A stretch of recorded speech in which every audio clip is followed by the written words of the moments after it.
So in addition to the first law of thermodynamics, there's going to be two more laws that we're going to look at.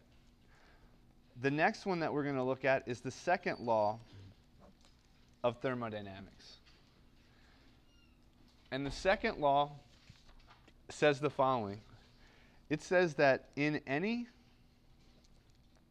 spontaneous process, there is always an increase in the entropy of the universe.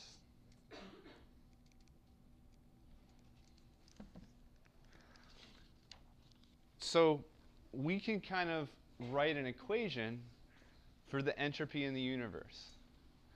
And basically, what the entropy of the universe is, or the delta S of the universe, is going to be defined as the delta S of a system plus the delta S of the surroundings.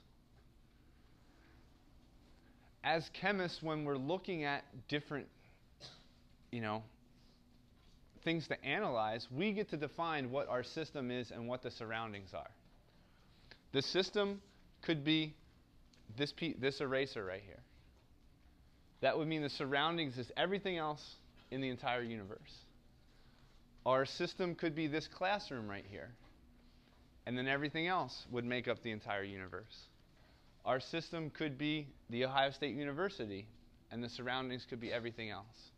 But typically when we're doing a chemical reaction, we want to try to isolate our system and the surroundings, and we use an instrument called a calorimeter. If any of you took Chemistry 122 here at Ohio State, the very first lab that you did took this coffee cup and you put a thermometer in there and you dumped various metals in there, or you looked at a neutralization reaction, and you looked at how the heat released corresponded to the energy of a particular reaction. Okay? We made an assumption that there are no heat lost by the calorimeter to the surroundings. Okay? In most cases, if we're doing a more in-depth chemical experiment, we use something called a bomb calorimeter, which helps isolate the system and surroundings a little bit better than that coffee cup did. Okay? So when we analyze chemical reactions, typically we look at our reaction happening inside a calorimeter, and then that's going to be our system, and we can look at the heat transfer from the system to the surroundings. A couple of things that we want to look at from this equation right here is that if our delta S of the universe is positive, this is going to tell us that our particular reaction is going to be spontaneous. If the delta S of the universe is negative, then we can say our reaction is not spontaneous, or that the reverse reaction is spontaneous. If our delta S is equal to 0, we can say that we're at equilibrium. So the question is, how can we go from this broad statement here that's talking about the delta S of the universe in terms of system and surroundings, and how can we analyze different data that we might already know? Back in chapter 5, we talked about various chemical reactions, and we defined them as being endothermic or exothermic. So in an exothermic process, we're going to release heat to our surroundings, and how does that correspond to this delta S value? And are delta H and delta S related? So if we look in depth a little bit more at the delta S of the surroundings, we can compare these two processes. So let's look at an exothermic reaction. We know that an exothermic reaction is going to release heat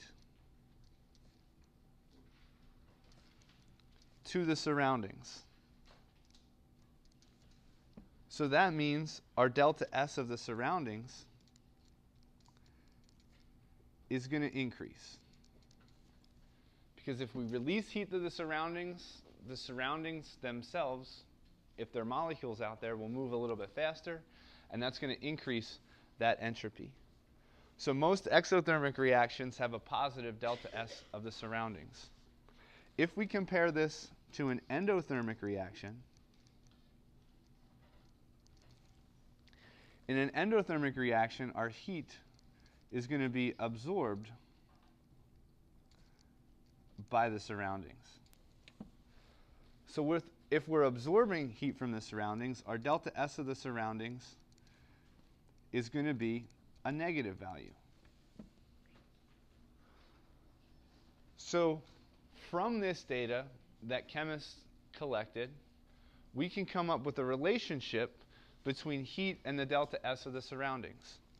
So from these particular observations, we can say that the delta S of the surroundings is going to be equal to negative Q divided by T.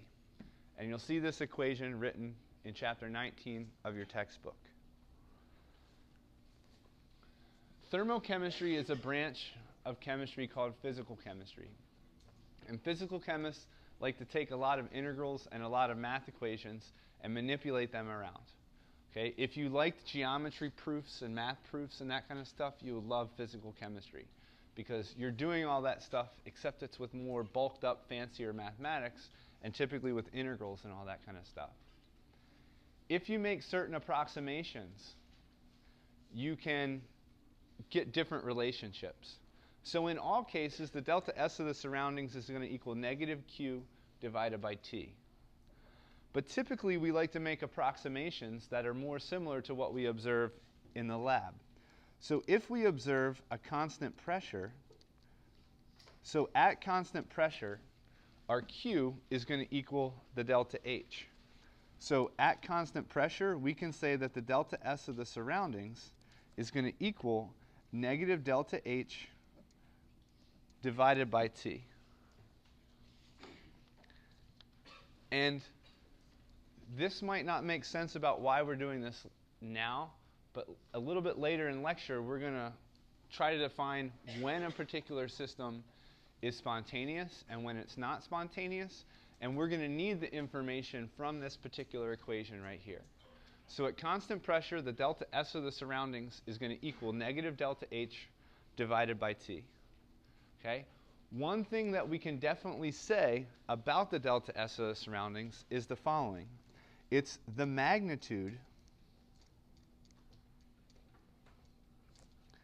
of delta S of the surroundings depends on the temperature at which heat is transformed.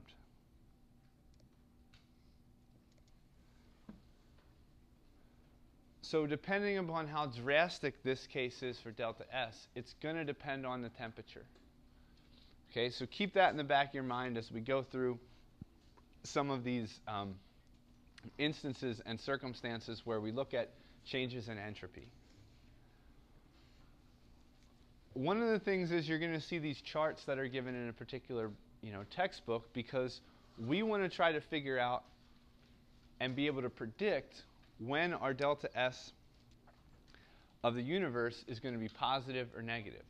Because we know that if the delta S of the universe is going to be positive, or if it's increasing, we're going to have a spontaneous process.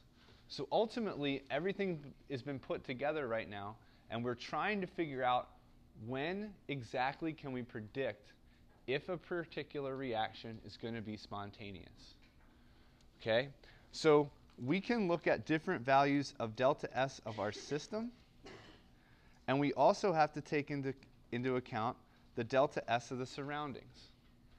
Because if we know the signs of these, we can figure out what the sign of the delta S of the universe is. Remember, the delta S of the universe is going to equal the delta S of the system plus the delta S of the surroundings. So if we have an instance where both of these are positive, that means our delta S of the universe is going to be positive, And at all temperatures, this is going to be spontaneous. If our delta S of the system is negative and the delta S of the surroundings are negative, that means the delta S of the universe is going to be negative. So under all circumstances, this is going to be not spontaneous. Those two are fairly straightforward. But what happens when we have a positive delta S of the system and a negative delta S of the surroundings? Or we could have an instance where we have a negative delta S of the system and a positive delta S of the surroundings. In each of these cases, we need a little bit more information before we can figure out what the delta S of the universe is going to be. So in each of these cases right here, these are going to be temperature dependent. Okay? And the driving force is going to be the delta H of the particular reaction. So in terms of trying to figure out what we need to know about a spontaneous process, in some cases we can predict just using the signs of the delta S whether or not a reaction is spontaneous or not. And in other cases we need some more information.